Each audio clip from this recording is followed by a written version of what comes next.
What's going on, guys? Welcome back to the channel. Today we're going to do a big facelift. Is it still a facelift if you're changing the tail section of the bike? Tail lift? Today we're going to change the back end of my 23 Honda CRF450RL. So I'm sure most people watching this probably have an L or an RL, but for those that don't, this is the factory setup. I do think Honda did a great job on that tail light. A lot of people choose to keep those and use a kit that, does some different things. But anyway, it ends up keeping their factory tail light. We're not doing that in this video. So we will change essentially that whole entire tail section. Now, when I say change the whole tail section, I mean literally, we're going to change some stuff via cutting some things off. So stick with me in this video. I'll show you the process, and then when I'm done, we'll talk about whether or not I thought it was worth it to do. Just because I bought it doesn't mean I necessarily think it was worth it. I've kind of had a little bit of doubts going into it, but we're going to do this regardless. All right, so before we start doing everything, I'll show you. I've kind of already unboxed things, and this is how it comes. We'll start with this fender. So this is the fender off the 450X. A lot of you already know this, but there's not a lot of content out there on this, so I thought this would be helpful. This is the factory tail light that comes on the 450X. Now, what Source Offroad has done, they put these flush mount turn signals. So I'll show you just how flush they are. I mean, it's hard to get any smaller, any more flush than that. There's the wiring. So you see the wire that comes back for the tail light. At first, when I took this thing out of the box, clearly this hole was drilled, like it didn't come factory, and I'm like, why on earth would you do that? Then I realized it's for your tag mounting bracket. So this will mount on the bottom, and don't worry, I'm not going to force you guys to watch me do all this. This is basic, straightforward stuff in my opinion, so no need to show it. This is the license plate bracket that comes with it, all the hardware that comes with that. So we've got all this stuff. I don't even know what that screw is. There was no instructions in the box, which I'm fairly mechanically inclined. I'm okay with that, but if you're not, maybe ask for some instructions. Just figuring out where these different bolts and stuff go would be a lot faster.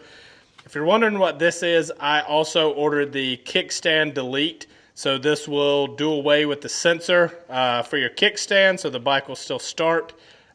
You can do this yourself. So it's literally just looping a wire back on itself and plugging it in. This has already been done. It's sealed off, and it was so cheap. I was buying the other stuff already. I just figured why not buy the connector and just plug it in and be done. Moving on, we have the turn signals for the front. These are the same signals that are in the back, and they will use the same location as these signals. It'll just do away with these big, long, flimsy signals that will absolutely break the first time you dump your bike. And then last but not least, this is kind of separate from the fender install, but I figured I would show you guys anyway. So this also comes from Source Offroad. Obviously, I believe it to be a plug-and-play power source. As you can see here, you've got your USB-A plug-in, so you can charge GPS, charge your phone, do whatever you want. I intentionally ordered a short one so that I can attach it to my frame. I don't plan to use this. This is more of like an emergency type situation. So for that reason, I wanted it tucked away on my frame, nice and neat, and I'll show you guys where that ends up. So if you guys happen to watch my last video where I installed the ECU on this bike, the GET ECU to be specific, and this Yoshi exhaust, you'll know there's no point in showing taking off the bodywork, that kind of stuff. So I'll get all that stuff done, and then we'll jump back into it. Okay, so I've gotten the necessary body panels off. And remember earlier in the video where I said I had a little bit of reservations or I expressed some hesitation? This is why. So these black lines are not factory. These black lines are measurements that I took from the seat bolt, and that's where you need to cut your subframe in order to do this. And I feel like a lot of you people are probably watching this, and at this point you're like, nope, that's not for me. That's not something I'm interested in doing. So I'll explain my rationale in all this. I am building this bike to be a trail machine. So I'm going to ride it on trails. My first big ride I did on it, I'm not sure if I'll edit that video or not and put it up, but Point being, it was about 60 miles up into the mountains, and then we rode a lot of really good off-road, and then 60 miles home. 60 miles there, not that bad because you're super excited and you're like, yeah, I can't wait to get there. This is gonna be so fun. It was, but then when your fun is over, riding 60 miles home on this bike, I mean, yeah, I'm on the stock seat and I do have a seat ordered, but I don't think that's gonna be a game changer for me. So what I'm thinking of doing is hauling my bike at least to like kind of the good base point, and then I'll just hit the roads in between all the trails and do that. That said, I think this long subframe, this runs almost the length of the fender, which is awesome, especially if you're going to run luggage. But giving my scenario, I'm not looking to do a lot of like on-road riding. And when I'm off-road, I'm not looking to take a lot of luggage because I'm not camping or doing anything where I need to haul a lot of stuff. So I'm okay in doing this. Before we cut this, I have checked with my local dealership, Foothills Motorsports. A new subframe for this bike is just barely under $1,000. So if you do this, you change your mind, very, very, very expensive to go back to stock if you find out you need the subframe. Now, I am fortunate that I have a good relationship with my dealership, and it's not that much, but it's still hundreds of dollars to get a new one if I change my mind. I don't plan to, but just something to keep in mind. So I'm going to very delicately go ahead and cut this subframe off, and I'll probably check back in with you guys after this is done. May pull the exhaust too, just to be safe. I feel good about cutting it without hitting the exhaust. It seems like for the amount of time it takes, go ahead and pull the exhaust off just to be safe. Well, boys and girls, we have officially reached the point of no return. The subframe has been cut. So, as I said, there is no instructions that comes with this. Like I said in the beginning of the video, you do have to cut your subframe. If that's something you're not comfortable with, do not do it, meaning don't do it yourself, have someone else do it. It's one of those things, you know, it's, in my mind, it's hard to mess it up, but that's because I've done a lot of stuff like this. But anyway, I just thought I would show you guys really quickly. I don't know why it won't focus. There we go. Just for some reference, because I had none, I initially went from the center. Why will this not focus? Okay. So I initially went from the center of that bolt and measured out 1 inch, just because in the fender, where it slides on, that's the measurement that I was able to get. However, this side specifically, the left side, needed to be a little bit shorter. As you may have noticed, this little remnant here where I cut it a little bit shorter. So I would say just go ahead and do 3/4 from the center of that as far as your mark. And then obviously you want to bevel all these sharp edges. Your fender will be kind of rubbing on this a little bit, and you don't want to, you know, start to wear through the fender. Also, if you're doing any work on the bike at a later time and you have your hands back here for any reason, you won't catch any sharp. It's just the right way to do things, guys.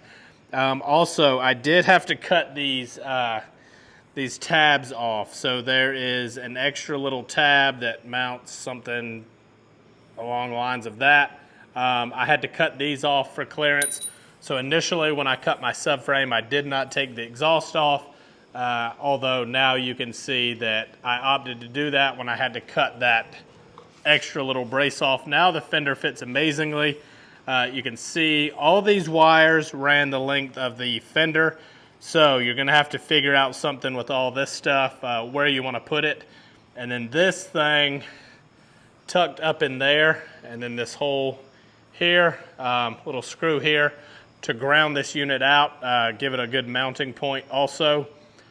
You're gonna have to figure something out for that because the 450X fender slides over the top of that, so you need to remove it. I wish I could do more of a how-to for you guys. It's just, the video would be too long, and it would take too long for me to do this and have to film every single process. I'm a one-man band out here, so it's kind of tedious to do your own filming while you're working.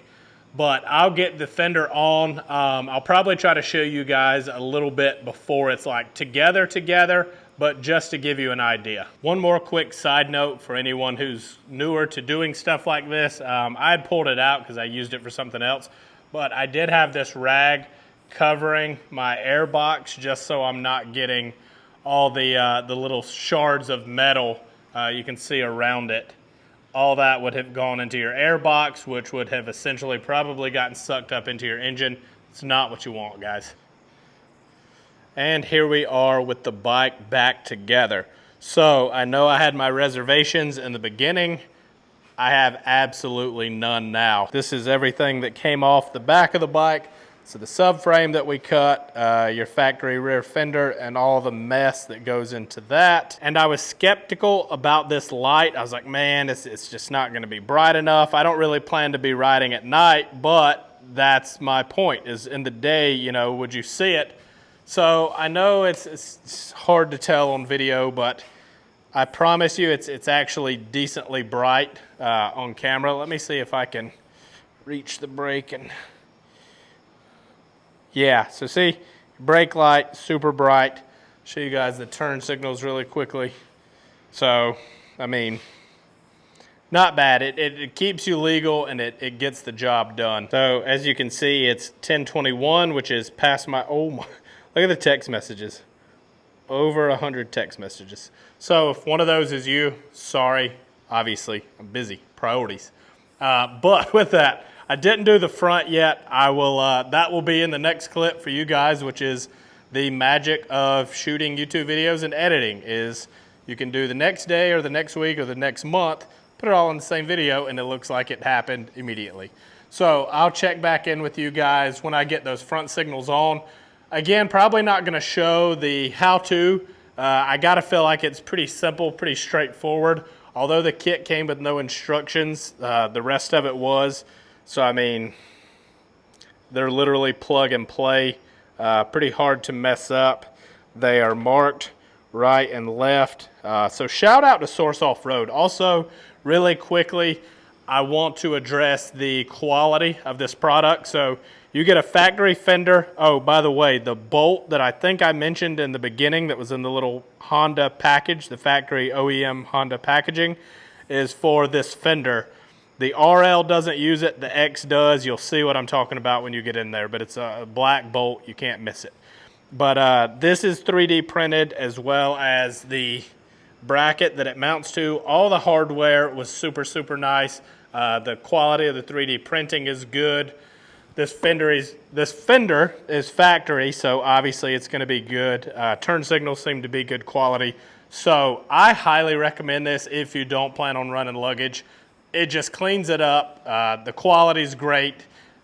I don't know what else to say. You know, it's just a good product if you plan on going the route that I went with my build. So while editing, I'm looking for the footage of the turn signals installed, and it turns out I never shot that. So you're not crazy. The bike does look dramatically different from the previous shots that you were seeing. But here's what the turn signals look like installed. I couldn't be more happy with them. Everyone that's seen the bike is super pumped on them. I mean, they are just super low profile. And a big point of this, guys, is again, if you dump this bike, you're probably gonna break your signals off. With these, that is not an issue. You're gonna break a ton of other stuff off before these things ever hit the ground, which is really, really nice. And I guess while we're at it, sure, let's IMS tank and the seat. So I guess not a ton has changed, but yeah, that's kind of the setup. Maybe we'll talk about that in a future video. But those are the turn signals. That's gonna be it for this, guys. Like I said, great job to Source Offroad. I am very, very pleased. And since this is way, way later, I've gotten a good many miles in with this fender, and it's been absolutely perfect. So no complaints there. That's it for this one. Unless you want to stick around, I will include the tools that I use. There wasn't much, but I'll show you for those interested. Thanks for watching, and I'll catch you guys in the next video. And I know that looks crazy what you're looking at, but that was pretty much it. Your standard 8, 10, and 12 mil socket that you pretty much need for anything you do on these Hondas. I used my spring puller for the exhaust, tiny little screwdriver to disconnect some of the connectors in there, a file, and a set of pliers. Those came in after I cut my subframe, so I used a cutoff wheel. There's a grinder wheel on it now just as I was cleaning things up, but I used the cutoff wheel to do the bulk of the work. One of the extra little support brackets was just easier to cut off with my Sawzall, so I used that. You could get by with just a Sawzall or just a cutoff wheel. The file I used just for after I cut the subframe. I did the initial smoothing with the grinder there, and then just did some fine tuning with the file. Had to break away a piece with that.